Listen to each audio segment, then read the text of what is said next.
সকলকে স্বাগতম। Welcome to another episode of Didir School. Hope you all are well by the grace of Almighty. গত ভিডিওতে আমি আলোচনা করেছিলাম শ্যাল এবং শুডের ব্যবহার নিয়ে এবং সেখানে উড ইউ লাইক টু এর ব্যবহারটাও ছিল। আজকে আলোচনা করব ক্যান এবং কুডের ব্যবহার নিয়ে। Actually shall, should, will, would, can, could, may, might এগুলো সবই মডাল অক্সিলারি, বাট এগুলোর ব্যবহার নিয়ে মাঝে মাঝে আমরা কনফিউজড হয়ে যাই। তো সেই কনফিউশন দূর করার জন্যই আজকে হাজির হয়েছি ক্যান এবং কুডের ইউজ নিয়ে। তো চলো শুরু করা যাক ক্লাসটা। First of all, I will describe the use of can. What is the Bengali meaning of can? Can means pari othoba para. That means someone is able to do something. অর্থাৎ কারো কোনো কিছুর করার সামর্থ্য আছে বা কেউ কোনো কিছু সক্ষম, এরূপ ক্ষেত্রে ক্যান ব্যবহার করা হয়। ক্যান আরও অন্যান্য ক্ষেত্রেও ব্যবহার করা হয়। ক্যানের আরও অনেক ইউজেস আছে। তো ফার্স্ট ইউজেসটা কি? First uses of can is showing ability. So let's see some example. তো আজকের এক্সাম্পলগুলো আমি সাজিয়েছি, প্রথমে বাংলা লিখেছি, তারপর সেটাকে ইংলিশে ট্রান্সলেট করেছি। কেন করেছি? আমাদের মাতৃভাষা বাংলা, আমরা যে কোনো ভাষাতে যদি ট্রান্সলেট করতে যাই আমাদের মনের কথাগুলোকে প্রথমে কি করি? বাংলাতে কথাগুলো মনে মনে সাজিয়ে নিই, তারপর সেটাকে ট্রান্সলেট করি। শুধু ইংরেজি না, যে কোনো ভাষাতে।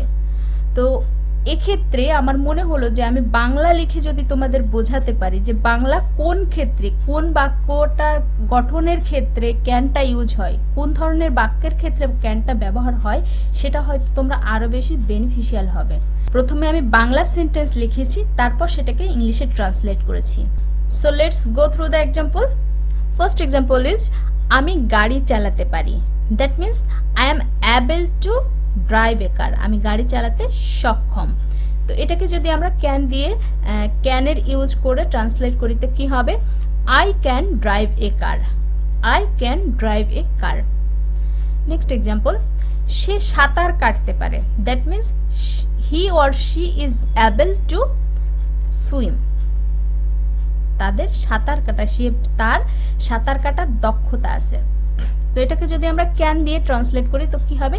হি or she can swim. Is it clear? Next example, তারা ছবি আঁকতে পারে।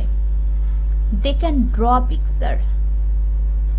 That means they are able to draw picture. এই যতগুলো এক্সাম্পল আমরা দেখলাম এগুলো কিন্তু সব অ্যাফার্মেটিভ সেন্সে আছে। যদি আমরা নেগেটিভ সেন্সে করতাম তাহলে কি হতো? যেমন যদি বলতাম আমি গাড়ি চালাতে পারি না, সেটাও কিন্তু আমার একটা অ্যাবিলিটি। আমি পারি না, আমার একটা দক্ষতা, আমার I have no ability, I am not able.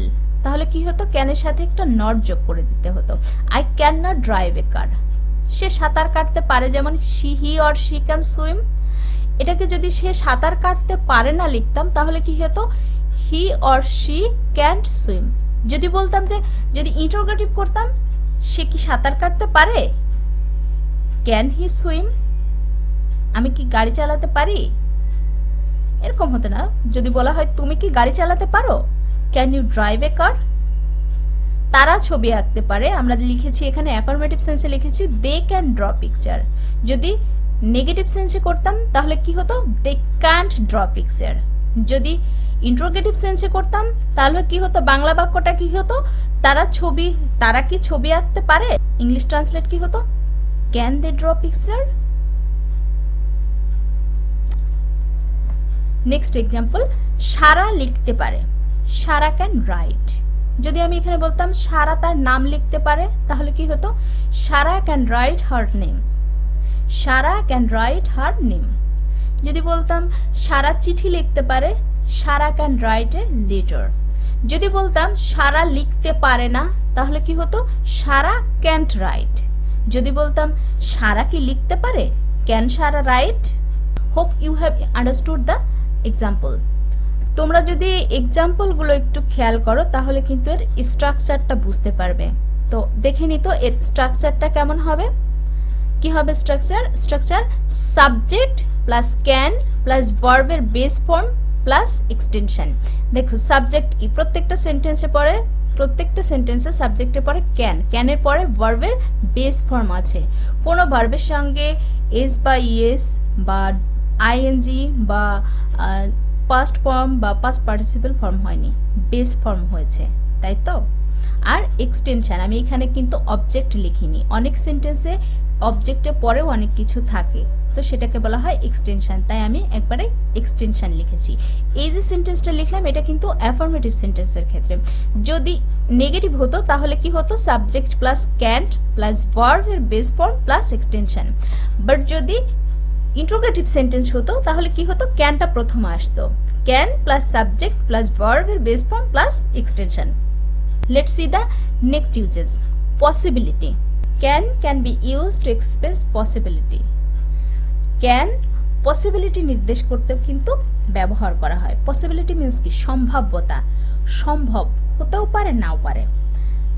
Let's see some example. আজ বৃষ্টি হতে পারে, হতেও পারে নাও পারে, বৃষ্টি হতেও পারে নাও পারে। তো এটার ইংরেজি কি হবে, It can rain today. কি হবে, ইট ক্যান রেইন টুডে। দেখো এখানেও কিন্তু স্ট্রাকচারটা একটু খেয়াল করলে দেখতে পাবে, ক্যানের পরে যে ভার্বটা হয়েছে সেটা কিন্তু বেস ফর্মে হয়েছে, রেইনস হয়নি বা রেইনড হয়নি বা রেইনিং হয়নি। Okay, let's see the next example. তারা আজ রাতে আসতে পারে, আসার সম্ভাবনা আছে, নাও আসতে পারে আবার আসতেও পারে। তো এটাকে যদি আমরা ট্রান্সলেট করি কি হবে, they can come tonight, they can come tonight, তারা আজ রাতে আসতে পারে। এখানেও দেখো ক্যানের পরে যে ভার্বটা হয়েছে সেটা কিন্তু ভার্বের base form. Next example, Riya সময় মতো পৌঁছতে পারে, নাও পারে, হয়তোবা তার কোথাও থেকে আসার কথা, সে যদি গাড়ি ঠিকঠাক মতো পায় বা সে যদি সময় মতো যাত্রাটা শুরু করে সে হয়তোবা সময় মতো আসতে পারে, তাই তো পসিবিলিটি আছে। তো এটাকে ট্রান্সলেট করলে কি হবে, Riya can reach in time. In time মানে হচ্ছে সময় মতো, এটা একটা phrase, in time, in time মানে হচ্ছে ফ্রেজ। দেখো আমি এক্সটেনশন লিখেছিলাম না, এই কারণেই অবজেক্ট মানে ভার্বের পরে তোমার অবজেক্টও বসতে পারে, কোনো ফ্রেজ বসতে পারে, ইডিয়মস বসতে পারে, এই কারণে আমি এক্সটেনশন লিখেছি। তো ইন টাইম মানে হচ্ছে সময় মতো, Riya can reach in time, Riya সময় মতো পৌঁছাতে পারে। তো এটার স্ট্রাকচারও সেম, তাই আমি স্ট্রাকচারটা আলাদা করে লিখে দিইনি। Can be use to request, অর্থাৎ ক্যান রিকোয়েস্ট করার ক্ষেত্রেও ব্যবহার করা হয়। আর দেখো রিকোয়েস্ট আমরা কাউকে করতে পারি, রিকোয়েস্ট কাউকে দিতে পারি না, তাই তো রিকোয়েস্ট সবসময় করা হয়। বাট ক্যান দিয়ে যে রিকোয়েস্টটা করা হয় সেটা ইনফর্মাল, সেটা তুমি ফ্রেন্ডস অ্যান্ড ফ্যামিলিকে সেই রিকোয়েস্টটা করতে পারো। বাট তুমি যখন তোমার টিচারকে বা কোনো অফিসে, তুমি কোনো অফিসে যেয়ে এই রিকোয়েস্টটা করার ক্ষেত্রে ক্যান ইউজ করতে পারো না। যেমন তুমি যদি স্কুলের টিচারকে বলো যে আমি কি বাইরে যেতে পারি, সেক্ষেত্রে তুমি কিন্তু বলতে পারো না can I go out. But তুমি যদি ফ্যামিলির মধ্যে থাকো, তোমার ভাইয়ের সাথে বা বোনের সাথে থাকো, সেক্ষেত্রে বলতে পারো ক্যান আই গো আউট। যদি স্কুলে হয় বা কোনো অফিসে হয় সেক্ষেত্রে অবশ্যই তোমাকে বলতে হবে মে আই গো আউট, কারণ মেটা সেই ক্ষেত্রে খুব পলিট এক্সপ্রেশন এক্সপ্রেস করে। So let's see some example of request. কি আছে, ফার্স্ট এক্সাম্পলটা, আলোটা জ্বেলে দেবে। আর আমরা যখন কাউকে কোনো রিকোয়েস্ট করি সেটা কিন্তু কোশ্চেনের ভঙ্গিতেই হয়, তাই সেই ক্ষেত্রে কি হবে, সেন্টেন্সের শেষে একটি নোট অফ ইন্ট্রোগেশন হবে এবং ট্রান্সলেট করার পরেও নোট অফ ইন্ট্রোগেশন হবে। আলোটা জ্বেলে দেবে, কাউকে রিকোয়েস্ট করছো, can you switch on the light. এটা কিন্তু তুমি তোমার ফ্রেন্ডস অ্যান্ড ফ্যামিলির মধ্যে করতে পারছো। বাট যখন তুমি কাউকে খুব পলিটলি, খুব হাম্বলি বলতে যাবে, তখন কিন্তু ক্যান দিয়ে করা যাবে না। কি দিয়ে করবে, ভিডিওটা দেখতে থাকো, পরে আমি বলছি। নেক্সট এক্সাম্পল, এসিটা একটু বন্ধ করে দেবে। অর্থাৎ তুমি মনে করো রুমে আছো, এসিটা খুব ঠান্ডা লাগছে, তোমার বোনকে বা ছোট ভাইকে বলছে এসিটা একটু বন্ধ করে দেবে। তো সেক্ষেত্রে কি বলতে পারবে, can you switch off the AC. এক্ষেত্রে কিন্তু বন্ধ করার ইংরেজি ক্লোজ হবে না, কি হবে, সুইচ অফ। সুইচটাকে অফ করে কিন্তু বন্ধ করা হয়, তাহলে ইংরেজিটা কি হবে, can you switch off the AC. Okay, next example, টিভির সাউন্ডটা একটু কমাবে। সেক্ষেত্রে ইংরেজিটা কি হবে, can you slow down the volume of the TV. Can you slow down the volume of the TV. Slow down মানে একটু কমানো, স্লো ডাউন মিন্স কমানো।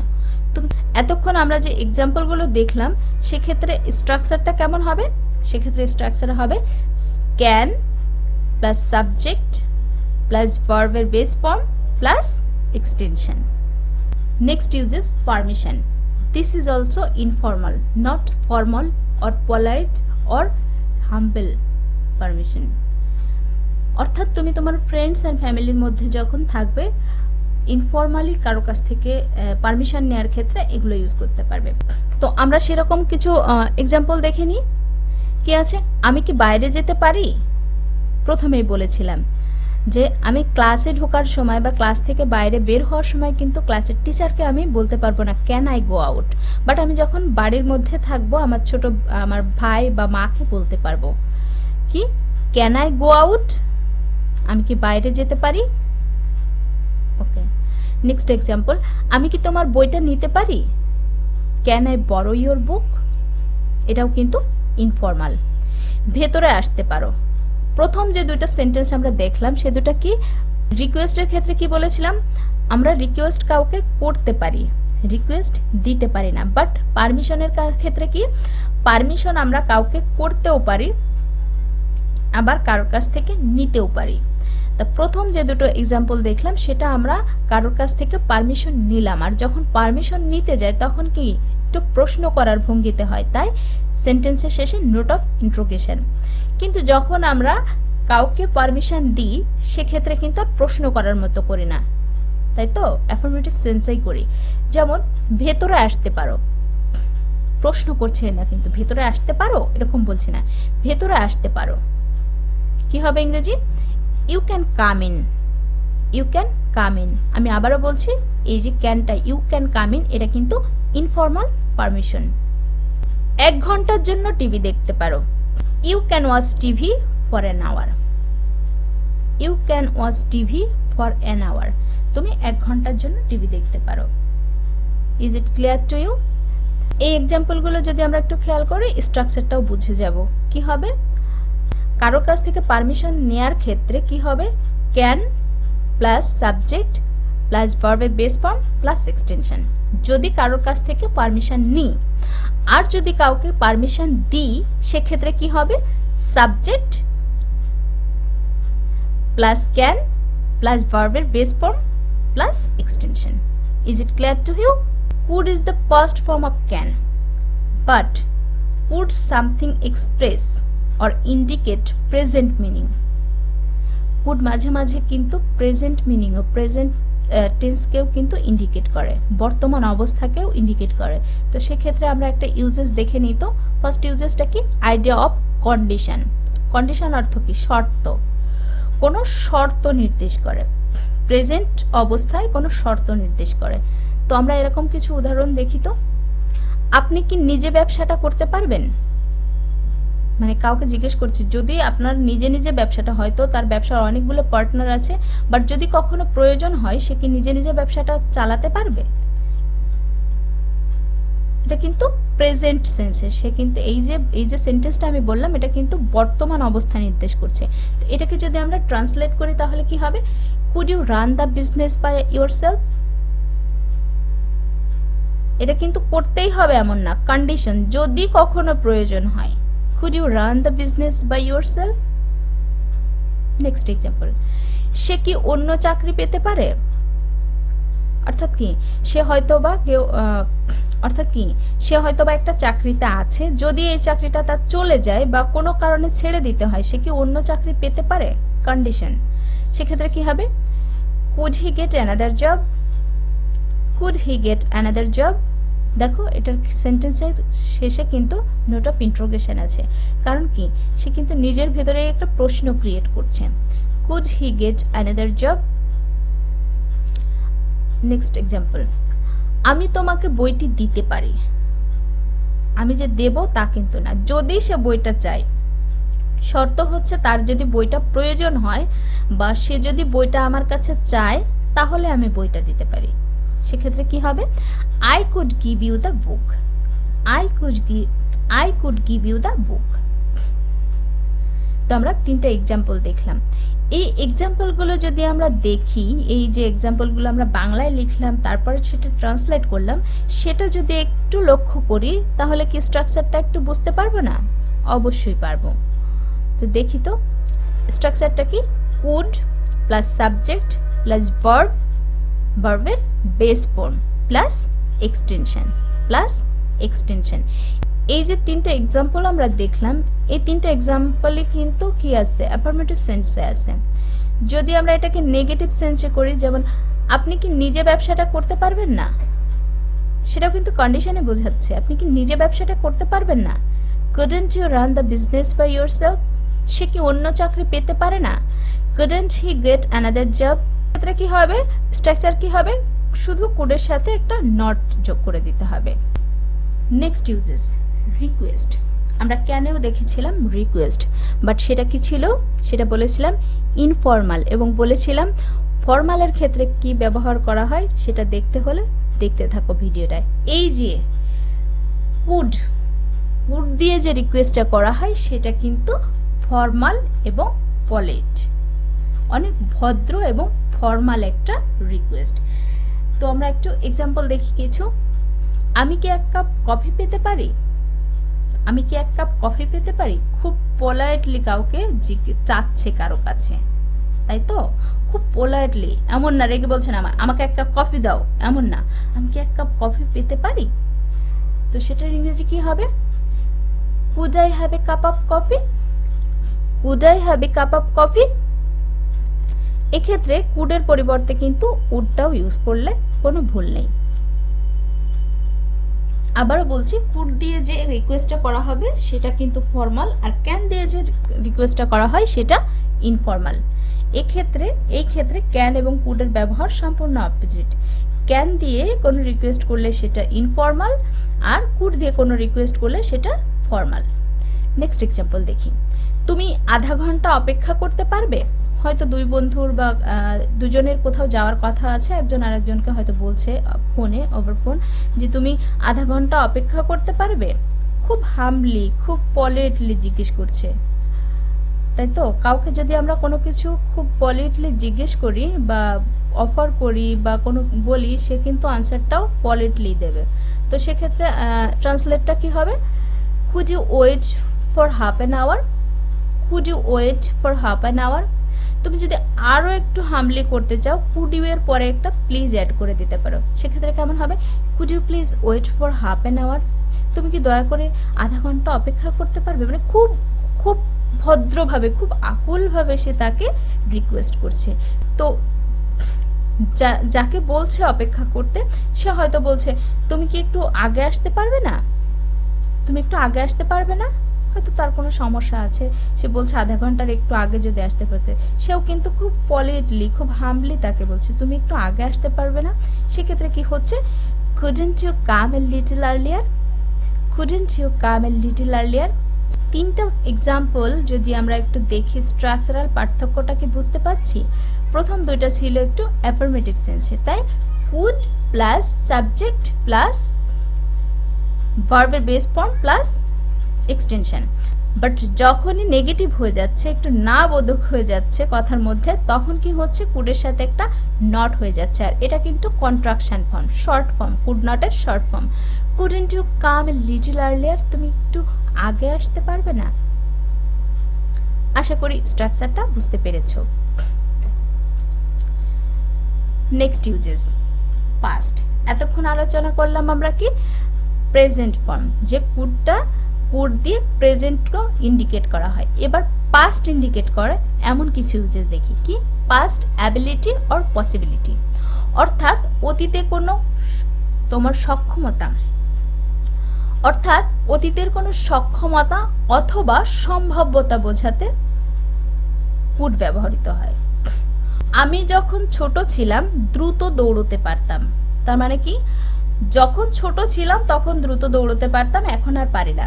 তার মানে কি? আমার পাস্টে অ্যাবিলিটিটা ছিল, প্রেজেন্টে নাই। সেক্ষেত্রে ইংরেজিটা কেমন হবে? I could run fast when I was young. I could run fast when I was young. দেখো এখানে কিন্তু দুইটা সেন্টেন্স আছে, তাই তো? আই কুড রান ফাস্ট একটা সেন্টেন্স, আর আই ওয়াজ ইয়াং, এটা একটা সেন্টেন্স। আর হোয়েনটা কি? হোয়েনটা হচ্ছে লিঙ্কিং ওয়ার্ড। এই লিঙ্কিং ওয়ার্ড দিয়ে দুইটা সেন্টেন্সকে জয়েন্ট করেছে। তো হোয়েনের পরে যে অংশটুকু সেটার ভার্বটা কি হয়েছে? পাস্ট ফর্ম হয়েছে। আর বাকি যে অংশটা সেটা কুড, কুডের পরে কি হয়েছে? ভার্বের বেস ফর্ম হয়েছে। কুডের পরে ভার্বের বেস ফর্ম হয়েছে। সেন্টেন্সটা যদি আমি এভাবে লিখতাম, when I was young I could run fast, কোনো ভুল ছিল না। সেক্ষেত্রেও কি দেখতে পাচ্ছি স্ট্রাকচারে হোয়েনের পরের যে অংশটুকু সেটুকুর ভার্বটা ফার্স্ট, আর আই কুডের পরে যে ভার্বটা আছে সেটা বেস ফর্ম। মূল নিয়মটা কি?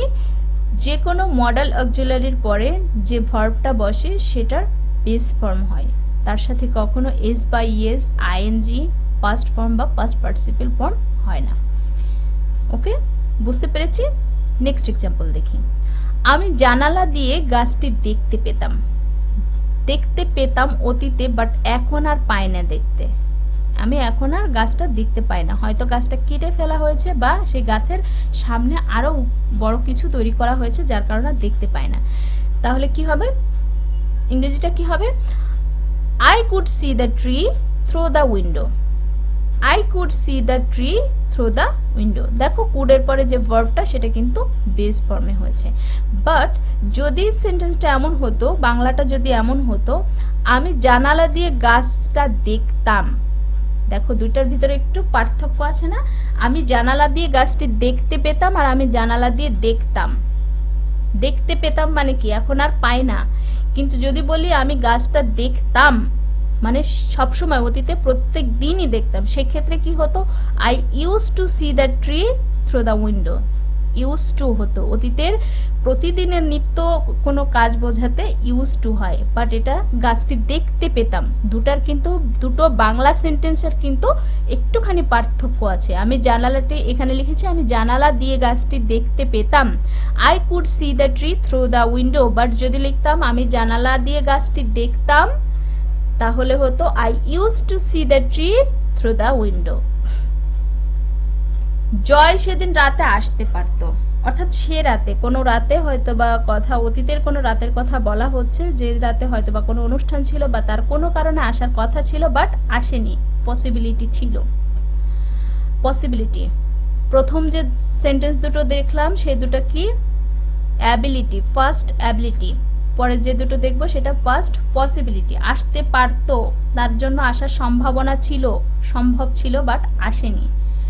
জয় could come that night, Joy could come that night, সেদিন আসতে পারত। দ্যাট নাইট মিন্স পাস্টের কোনো নাইটের কথা বলা হচ্ছে।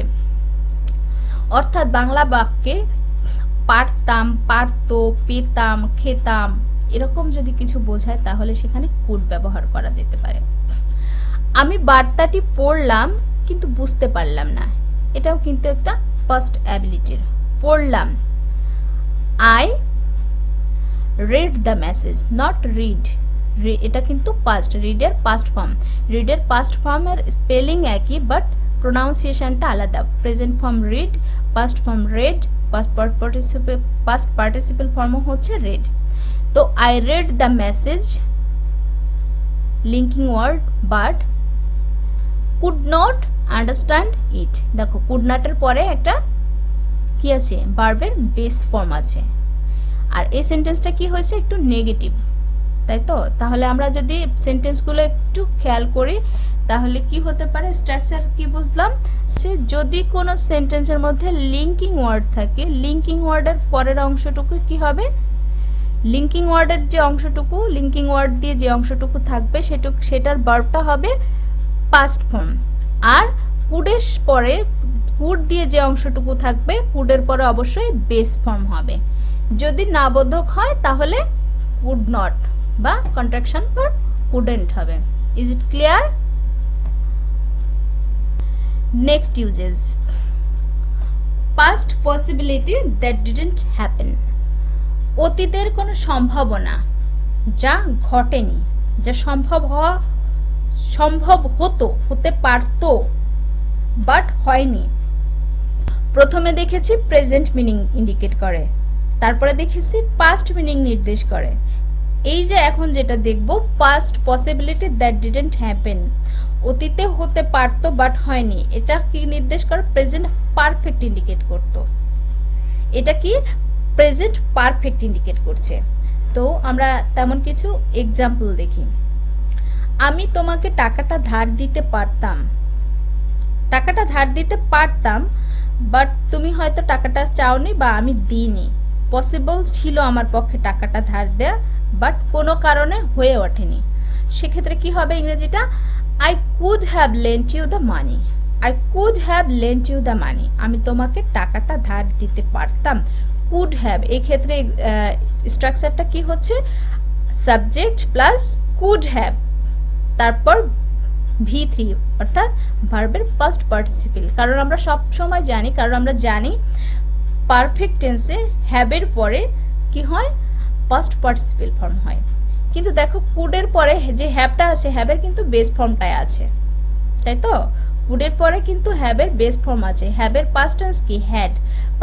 বাট কুডের পরে হ্যাভের কিন্তু বেস ফর্মটাই আছে, বাট হ্যাভের পরে যে ভার্বটা আছে সেটা V3 অর্থাৎ ভার্বের ফার্স্ট পার্টিসিপল হয়েছে। তো স্ট্রাকচারটা কি? Subject plus could plus have plus ভার্বের V3 প্লাস এক্সটেনশন। আমি তোমাকে টাকাটা ধার দিতে পারতাম। আমরা আরো কিছু উদাহরণ দেখি, তাহলে আর একটু ভালো বুঝতে পারবো। তুমি গত রাতেই বাড়ির কাজ শেষ করতে পারতে, তোমার পক্ষে সম্ভব ছিল বাড়ির কাজটা, হোমওয়ার্কটা রাতেই শেষ করে ফেলা, বাট কোনো কারণে তুমি করোনি, মানে দ্যাট ডিডন্ট হ্যাপেন। কি হবে? You could have finished or completed, you could have finished or completed your homework last night. এখানে দেখো স্ট্রাকচারটা subject plus could plus have plus V3, এটা ফিনিশডও হতে পারে কমপ্লিটেডও হতে পারে, তাই আমি দুটোই দিয়েছি। Your homework to last night অর্থাৎ এক্সটেনশন। নেক্সট এক্সাম্পল, তুমি আমাকে বলতে পারতে, কোনো কিছু ঘটনা হয়েছে তুমি আমাকে বলতে পারতে বাট বলনি। You could have told me, তুমি আমাকে বলতে পারতেই। নেক্সট এক্সাম্পল, সে মেইলটি পাঠিয়ে থাকতে পারে, সে পাঠাতেও পারে নাও পারে, আবার হয়তো বা পাঠিয়েছে আমি চেক করিনি। সেক্ষেত্রে কি হতে পারে? হি or she could have sent the mail, he or she could have sent the mail. তো এই ছিল আজকে ক্যান এবং কুডের ব্যবহার নিয়ে আলোচনা। আশা করি তোমরা ক্লাসটা এনজয় করেছো এবং বুঝতে পেরেছো। এরপরেও যদি তোমাদের কোনো প্রশ্ন থাকে কমেন্ট বক্সে লিখো, আমি চেষ্টা করব উত্তর দিতে। দেখা হবে তোমাদের সাথে আগামী ভিডিওতে নতুন কোনো টপিকস নিয়ে। ততক্ষণ পর্যন্ত ভালো থেকো সবাই। দিদির স্কুল ইউটিউব চ্যানেল এবং ফেসবুক পেজের সাথে যুক্ত থাকার জন্য অসংখ্য ধন্যবাদ।